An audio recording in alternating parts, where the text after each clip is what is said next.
2వ తారీఖున గౌరవ ప్రధానమంత్రి గారు రాష్ట్ర రాజధాని పునర్నిర్మాణం కోసం ఇక్కడికి రావడం జరుగుతూ ఉంది.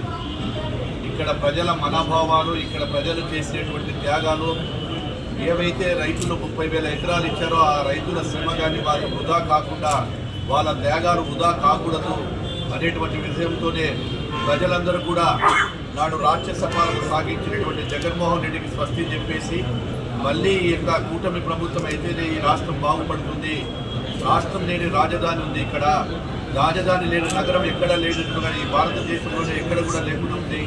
అటువంటి పరిస్థితుల్లో మళ్ళీ రాజధాని పునర్నిర్మాణం కావాలి అనేటువంటి ఆకాంక్షతో ప్రజలందరూ కూడా మా కూటమి ప్రభుత్వాన్ని గెలిపించడం జరిగింది. గెలిచిన తర్వాత ఇప్పుడు కూటమి ప్రభుత్వము ఖచ్చితంగా రాజధాని ఇక్కడే నిర్మాణం చేసుకోవాలి. ఏదైతే నాడు భూమి పూజ చేశారో, నాడు ప్రధానమంత్రి చేసినటువంటి పూజ, ఈ యొక్క పూజ వృధా కావద్దనేటువంటి ఉద్దేశంతో మళ్ళీ ప్రధానమంత్రి గారిని పిలిపించి రాష్ట్రం మళ్ళీ ఈరోజు రాజధానిలో పునర్నిర్మాణం జరుగుతూ ఉంది. దానికి సమీక్ష మీద అనేకమైన ఏర్పాట్లు కూడా చేస్తూ ఉన్నాం. రాజులు అందరూ కూడా ఈ యొక్క చుట్టుపక్కల జిల్లాల వాళ్ళందరూ కూడా ఈ యొక్క గుంటూరు పార్లమెంటు నుంచే 2,25,000 మందిని టార్గెట్ తీసుకెళ్తున్నాం. దానిలో భాగంగా 90,000 ఈ యొక్క 3 నియోజకవర్గాల నుంచి కూడా తీసుకెళ్తా ఉన్నాం.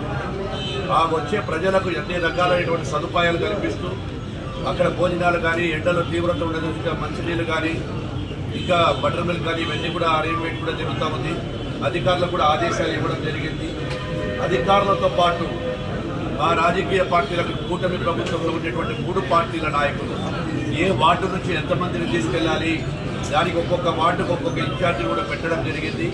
ఈ యొక్క మీటింగ్ సక్సెస్ చేసుకోవడానికి మధ్యాహ్నం ఉదయం 11 గంటల నుంచే ఇక్కడ నుంచి కూడా తరలి వెళ్ళిపోతూ ఉన్నాం అందరు కూడా. అదేవిధంగా నాడు రాజధానిలో రాక్షస పాలన అయిపోయిన తర్వాత ప్రజలందరూ కూడా మంచి ప్రభుత్వం ఇది, మంచి పరిపాలన చేయడానికి మళ్ళీ అవకాశం వచ్చిందనేటువంటి ఈరోజు ప్రజలందరూ కూడా స్వచ్ఛందంగా అక్కడికి రావాలని ఉన్నారు. కాబట్టి ఈ కార్యక్రమాన్ని ప్రజలందరూ కూడా జయప్రదం చేస్తారని చెప్పి అన్ని ఏర్పాట్లు కూడా చేయడం జరిగిందని చెప్పి తెలియజేస్తూ మీ దగ్గర సెలవు తీసుకుంటున్నారు.